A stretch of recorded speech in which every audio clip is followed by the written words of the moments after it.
So, what's next for Auburn's 2025 class?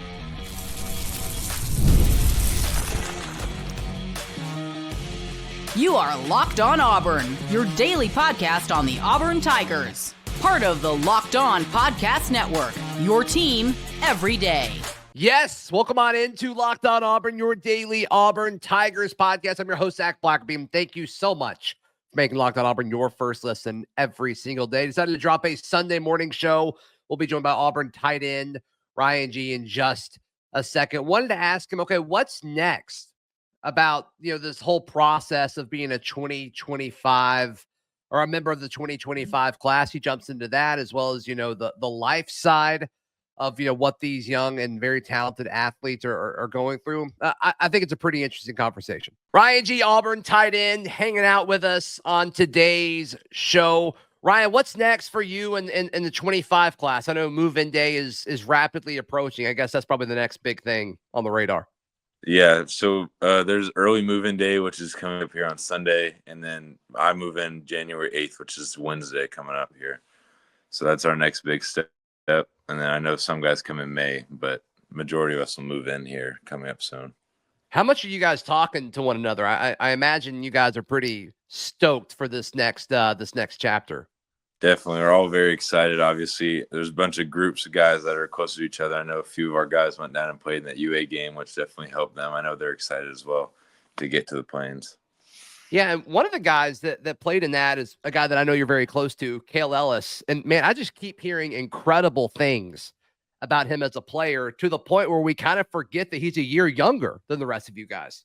Yeah, it's crazy because I'm 18, so I'm an adult or whatever. But sure, he's 16 and he reclassed up, so it's kind of hard to think about. Oh, he's really supposed to be a junior, and he's super young for his age or for where he's going to be so he's going to get to campus. He's going to be 17, and I know that there's a bunch of kids that have got there early like that, but it's going to be crazy with him being in the offensive line room, which is a very mature position you have to play, and you have to be very physically mature as well. But he's a very great guy. Obviously, he works very hard. We train from time to time here in Atlanta, but he's a very great guy, very great friend. Yeah. I mean, I assume you've talked to him. How does he feel like everything went down there at the All-Star game?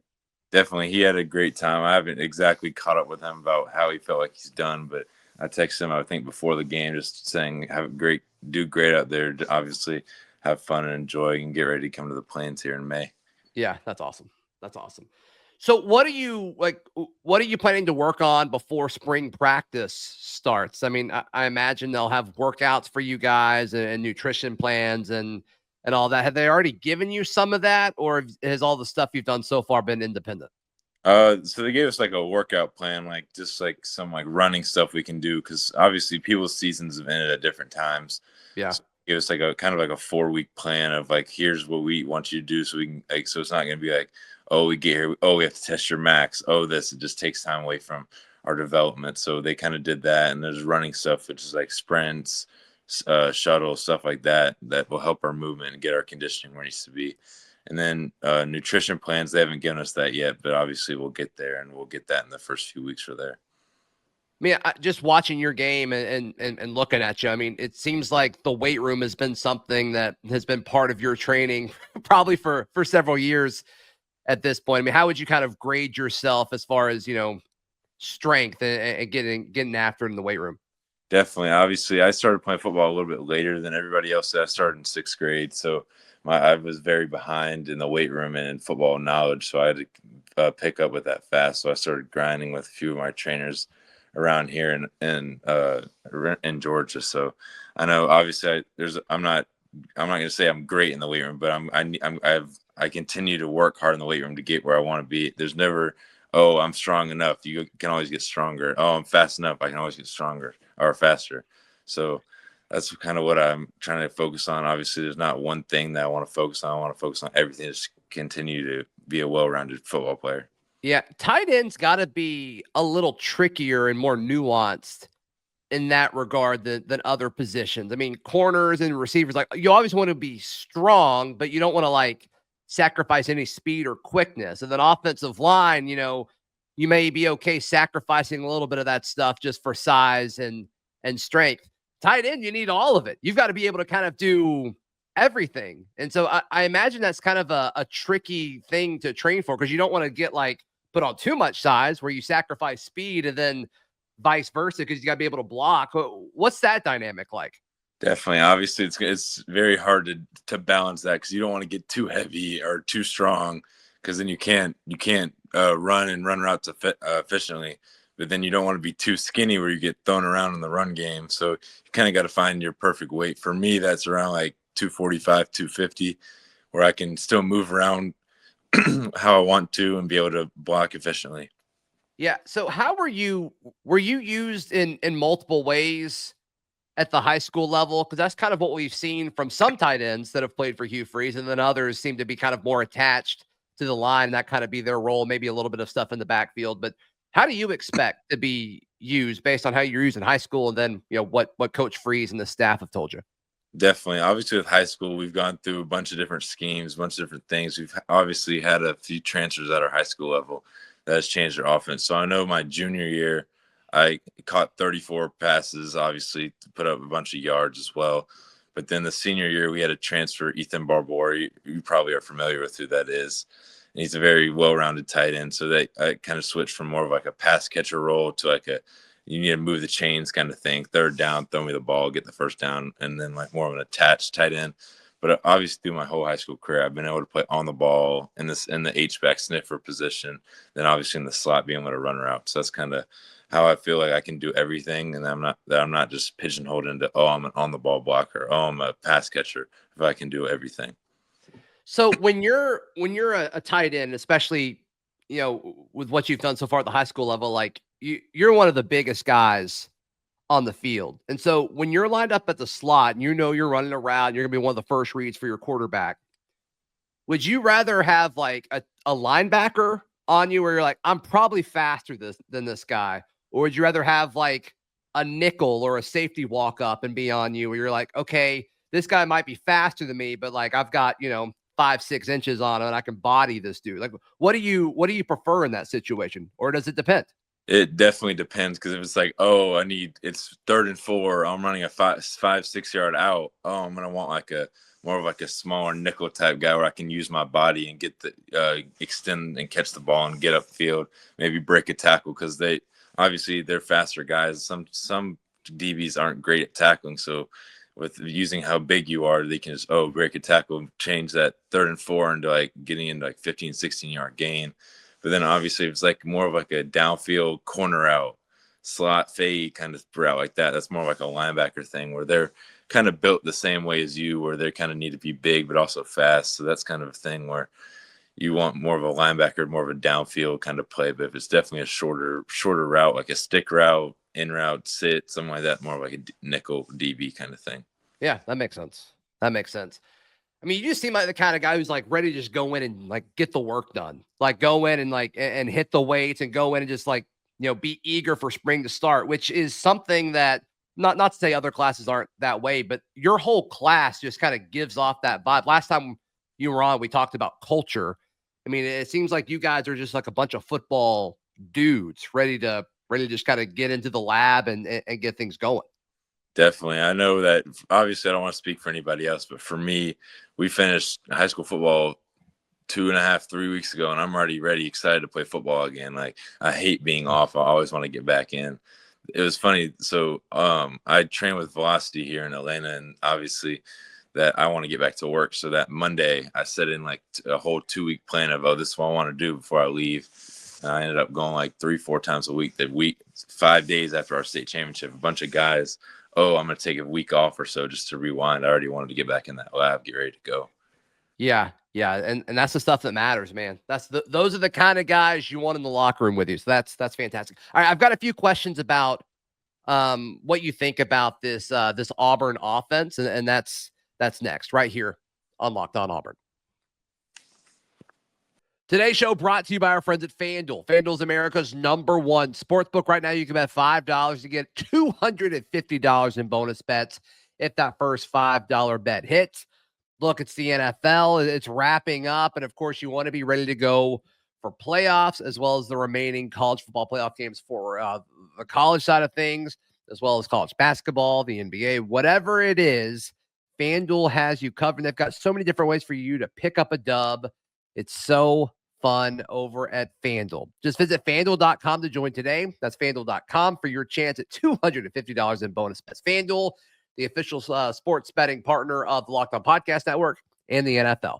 Today's show is also brought to you by our friends at Rocket Money. Rocket Money can help you find ways to make your money go further, because odds are we're all being inefficient and wasting it with all these subscriptions that we sign up for. And then we just think that we think that, oh, since we're not using them anymore, you're not really thinking about it, but they don't care. They're still taking the money out of your account. So head over to rocketmoney.com/lockedon today, and they'll show you what you're wasting your money on, and they'll help you cancel all of those subscriptions that you're not using. rocketmoney.com/lockedon.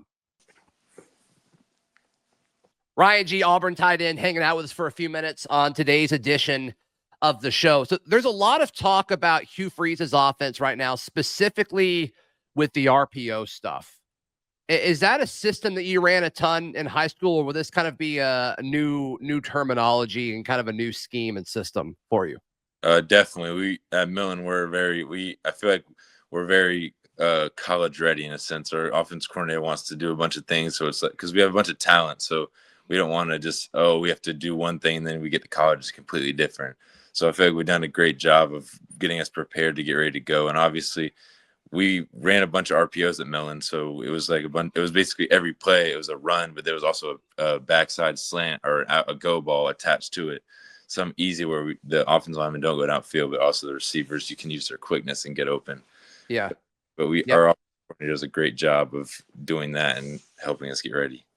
How does that impact the tight end in a lot of situations? Like, are you typically staying in to block just in case, the quarterback hands it off, or does it just depend on the play call as far as when you go downfield?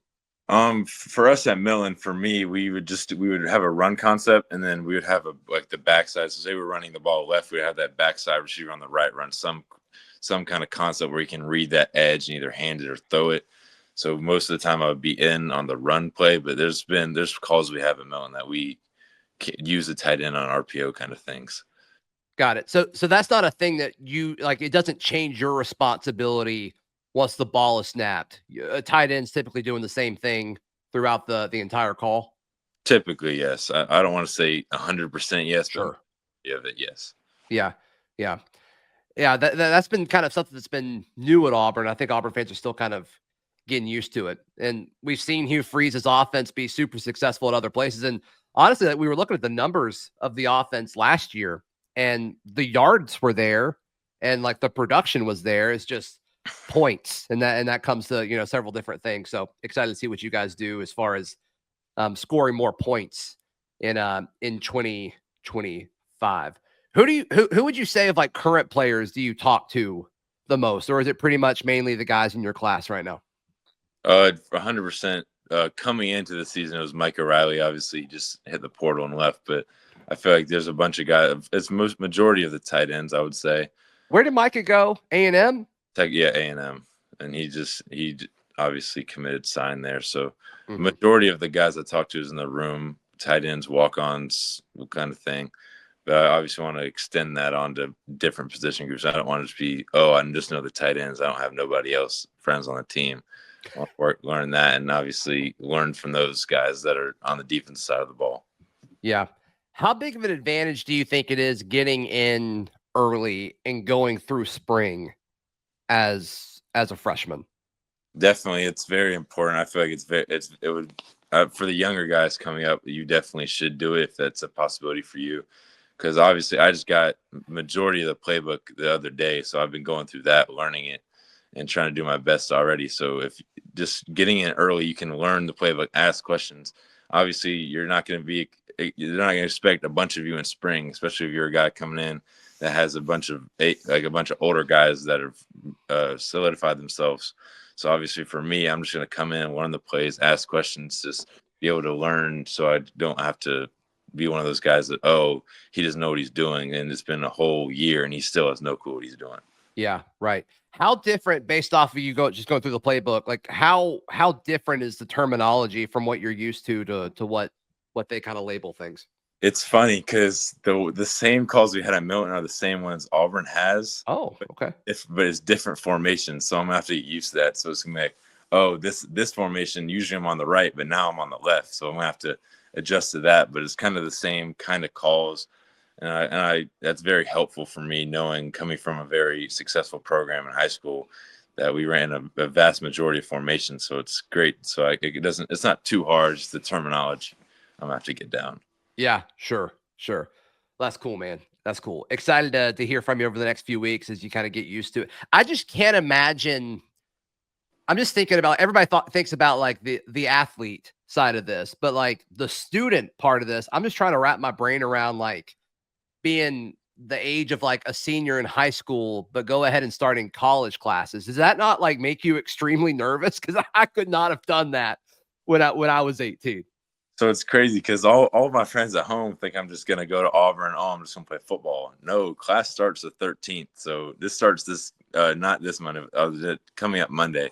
So obviously it's going to be hard to deal with that. But obviously they have a great bunch of academic advisors that help us guide through a bunch of transition problems, and obviously with the class stuff. So I'm excited, but obviously it's going to be different than high school, with a bunch of different, obviously with the teachers, the material that's being taught is not just, oh, here's science class, here's math class. You're gonna have to actually learn through your major, and I'm excited for it, but I'm also a little bit nervous for that. Yeah, no, I don't blame you. I would be too. What are you majoring in? Finance, but my first, like, obviously when I get here, I'm gonna take those core classes. Yeah, core stuff. Get to next season, or not next season, next year, I'll be getting into my major. Cool, man. That's awesome. Ryan, thank you so much for your time, man. And if Auburn fans want to support you on social media and kind of, follow you, what's the best way for them to do that? Definitely. I appreciate all the guys, and not just guys, the guys and girls that have reached out to me. Obviously, I feel like I've gotten back to 90% of y'all. I haven't checked my DM in these past few days, but I appreciate all y'all's support. And Instagram's Ryan_G2025. My Snapchat is RyanG87, I'm pretty sure. And then I'm trying to grow my social media on TikTok, which is also RyanG87. So I appreciate y'all's support, and I'm very grateful for it. Yeah, give Ryan some love. He certainly deserves it. Hey, please like the video. Please subscribe, and we'll see you next time. This has been Locked On Auburn.